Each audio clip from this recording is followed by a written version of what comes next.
ವಿಜಯ್ ರ್ಯಾಲಿಯಲ್ಲಿ ಕಾಲ್ತುಳಿತ ಆಗಿ 41 ಜನ ಸಾವನ್ನಪ್ಪಿದ್ರಲ್ಲ. ಈ ವಿಚಾರದಲ್ಲಿ ಆಗಿರುವಂತ ಬೆಳವಣಿಗೆ ಏನು ಅಂತ ನೋಡೋಣ. ನಿನ್ನೆಯಷ್ಟೇ ವಿಜಯ್ ಒಂದು ವಿಡಿಯೋನ ಮಾಡಿ ಕ್ಷಮೆಯನ್ನ ಕೇಳಿದ್ರು. ಆಮೇಲೆ ಇದರಲ್ಲಿ ರಾಜಕೀಯ ಇದೆ ಅಂತೆಲ್ಲ ಹೇಳ್ತಾ ಇದ್ರು. ಈಗ ಆಗಿರುವಂತ ಈ ವಿಚಾರದಲ್ಲಿ ಬೆಳವಣಿಗೆ ಏನು ಅನ್ನುವಂಥದ್ದು ಅತ್ಯಂತ ಮಹತ್ವದಾಗುತ್ತೆ. ಕಾರಣ ಈಗ ರಾಜಕೀಯ ಜಟಾಪಟಿಗೆ ಕಾರಣವಾಗ್ತಾ ಇದೆ. ಯಾರು ಕೂಡ ಅಲ್ಲಿ ಸಾವನ್ನಪ್ಪಿರುವಂತ ಕುಟುಂಬದ ಬಗ್ಗೆ ತಲೆ ಕೆಡಿಸ್ಕೊಳ್ಳೋದೆಲ್ಲ ಬಿಟ್ಟಿಲ್ಲ. ಅವ್ರ ಪಾಡಿಗೆ ಅವ್ರ ಪರಿಹಾರವನ್ನ ಕೊಟ್ಬಿಟ್ಟು ಮುಗಿಸ್ಬಿಟ್ಟಿದ್ದಾರೆ. ತಮಿಳುನಾಡಿನ ಕರೂರು ಕಾಲ್ತುಳಿತದಲ್ಲಿ 41 ಸಾವಾಗಿತ್ತಲ್ಲ, ಸಾವಿನ ಬೆನ್ನಲ್ಲೇ ಈಗ ವಿಜಯ್ ರ್ಯಾಲಿ ರದ್ದಾಗಿದೆ. ಮುಂದಿನ 2 ವಾರ ಚುನಾವಣಾ ರ್ಯಾಲಿಗಳೆಲ್ಲವೂ ಕೂಡ ರದ್ದಾಗಿದೆ. ರ್ಯಾಲಿಯಲ್ಲಿ ಅಮಾಯಕರ ಸಾವಿನ ಬೆನ್ನಲ್ಲೇ ಪ್ರಚಾರವನ್ನ ರದ್ದು ಮಾಡಲಾಗಿದೆ. ಕೋರ್ಟಿಗೆ ಹೋಗಿದ್ರು ಅಂತ ಕಾಣಿಸುತ್ತೆ. ಅಲ್ಲಿರುವಂತಹ ಪೊಲೀಸ್ ಆಫೀಸರ್ ರ್ಯಾಲಿಯನ್ನ ರದ್ದು ಮಾಡಬೇಕು, ಇನ್ಯಾವುದಕ್ಕೂ ಕೂಡ ನಮಗೆ ಆಗ್ತಾ ಇಲ್ಲ ಅಂತ ಹೇಳಿಬಿಟ್ಟು ಕೋರ್ಟಿಗೆ ಹೋಗಿದ್ರು. ಕೋರ್ಟ್ನಿಂದ ಕೇಳ್ಕೊಂಡಿದ್ರು, ದಯವಿಟ್ಟು ಇದನ್ನೆಲ್ಲ ರದ್ದು ಮಾಡಬೇಕು, ಇವರ ರ್ಯಾಲಿಗಳಿಗೆ ಬ್ರೇಕ್ ಹಾಕಬೇಕು ಅಂತ ಹೇಳಿ. ಸೊ ಅವತ್ತು ಸುದ್ದಿಯನ್ನ ಕೂಡ ಪ್ರಸಾರ ಮಾಡಿದ್ವಿ. ಕರೂರಿನಲ್ಲಿ ಆದಂತಹ ಈ ಬೆಳವಣಿಗೆ ವಿಚಾರದಲ್ಲಿ ತಮಿಳುನಾಡಿನ ಪೊಲೀಸರು ಕೋರ್ಟ್ ಮೆಟ್ಟಿಲೇರಿ ಕೋರ್ಟ್ನಲ್ಲಿ ಕೇಳಿದ್ರು, ಈ ರ್ಯಾಲಿಗಳಿಗೆಲ್ಲ ಬ್ರೇಕ್ ಹಾಕಬೇಕು, ಈ ರೀತಿಯಾಗಿ ಸಾವಾಗಿದೆ ಅಂತ ಹೇಳಿ. ಹಾಗಾಗಿ ಈಗ ಮುಂದಿನ 2 ವಾರ ಯಾವುದೇ ರೀತಿಯಲ್ಲೂ ಕೂಡ ಚುನಾವಣಾ ರ್ಯಾಲಿಯನ್ನ ಮಾಡೋ ಹಾಗಿಲ್ಲ, ರದ್ದು ಮಾಡಲಾಗಿದೆ ಈಗ ಸದ್ಯಕ್ಕೆ 2 ವಾರದ ಮಟ್ಟಿಗೆ. ಆಮೇಲೆ ಪೂರ್ಣ ಪ್ರಮಾಣದಲ್ಲಿ ರ್ಯಾಲಿಗಳನ್ನೇ ರದ್ದು ಮಾಡೋಕ್ಕೆಲ್ಲ ಆಗೋದಿಲ್ಲ. ಅದಕ್ಕೆ ಸಂಬಂಧಪಟ್ಟಂತೆ ಬಂದೋಬಸ್ತನ್ನು ಕೂಡ ಪೊಲೀಸರು ಮಾಡ್ಕೊಳ್ಬೇಕಾಗತ್ತೆ. ಈಗ ಸದ್ಯಕ್ಕಾಗಿರುವಂಥ ಅನಾಹುತದ ಹಿನ್ನೆಲೆಯಲ್ಲಿ 2 ವಾರಗಳ ಕಾಲ ಈಗ ರ್ಯಾಲಿಯನ್ನು ಬಂದ್ ಮಾಡಲಾಗಿದೆ. ಪೊಲೀಸರು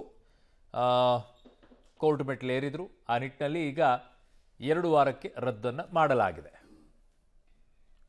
ನನ್ನ ಸಹೋದ್ಯೋಗಿ ಈಗ ಶಬೀರ್ ನಿಡಗುಂದಿ ನನ್ನ ಸಂಪರ್ಕಕ್ಕೆ ಸಿಗ್ತಾ ಇದ್ದಾರೆ. ಶಬೀರ್, ತಮಿಳುನಾಡಿನ ಪೊಲೀಸರು ಕೋರ್ಟ್ ಮೊರೆ ಹೋಗಿದ್ರು, ರ್ಯಾಲಿಗಳನ್ನ ಬಂದ್ ಮಾಡಬೇಕು ಅಂತ ಕೇಳಿದ್ರು. ಅದೇ ವಿಚಾರಕ್ಕೆ ಈಗ ಕೋರ್ಟ್ ಕೊಟ್ಟಿರುವಂತದ್ದ ಇದು, ಅಥವಾ ಸರ್ಕಾರವೇ ಈ ನಿರ್ಧಾರವನ್ನ ತೆಗೆದುಕೊಂಡಿರೋದಾ?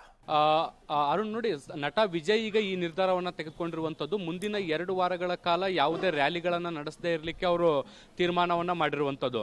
ಯಾವಾಗ ಕರೂರಿನಲ್ಲಿ ಕಾಲ್ತುಳಿತ ಘಟನೆ ಸಂಭವಿಸುತ್ತೆ, ಇದಾದ ಬಳಿಕ ಅವರು ಒಂದು ಪ್ರತಿಕ್ರಿಯೆಯನ್ನು ಕೂಡ ಕೊಟ್ಟಿದ್ರು. ಆ ಘಟನೆಯಿಂದ ಯಾವ ರೀತಿಯಾಗಿ ಅವರಿಗೆ ಬೇಸರ ಆಗಿದೆ ಅನ್ನುವಂಥದ್ದನ್ನು ಕೂಡ ವಿವರಿಸುವಂಥ ಕೆಲಸವನ್ನು ಮಾಡಿದ್ರು. ಈಗ ಈ ಘಟನೆಯ ಬಳಿಕ ರಾಜಕೀಯ ಆರೋಪ ಪ್ರತ್ಯಾರೋಪಗಳು ಬಹಳ ದೊಡ್ಡ ಮಟ್ಟದಲ್ಲಿ ಕೇಳಿಬಂದಿತ್ತು. ಈ ಕಾಲ್ತುಳಿತದ ಘಟನೆ ನಡೆದಿತ್ತು, ಇದಕ್ಕೆ ನೇರವಾಗಿ ಟಿವಿಕೆ ಪಕ್ಷ ಮತ್ತೆ ಅದರ ನಾಯಕರಾಗಿರುವಂತಹ ನಟ ವಿಜಯ್ಗೆ ನೇರವಾದಂತಹ ಹೊಣೆ, ಯಾವುದೇ ರೀತಿಯಾದಂತಹ ಮುನ್ನೆಚ್ಚರಿಕೆ ಕ್ರಮಗಳನ್ನು ತೆಗೆದುಕೊಂಡಿರಲಿಲ್ಲ ಅನ್ನುವಂಥ ಆರೋಪಗಳು ಕೇಳಿಬಂದಿತ್ತು. ಹೀಗಾಗಿ ಅವರನ್ನ ಬಂಧಿಸಬೇಕು ಅನ್ನುವಂಥ ನಿಟ್ಟಿನಲ್ಲಿ ಡಿಎಂಕೆ ನಾಯಕರು ಆಗ್ರಹ ಮಾಡಿದ್ರು.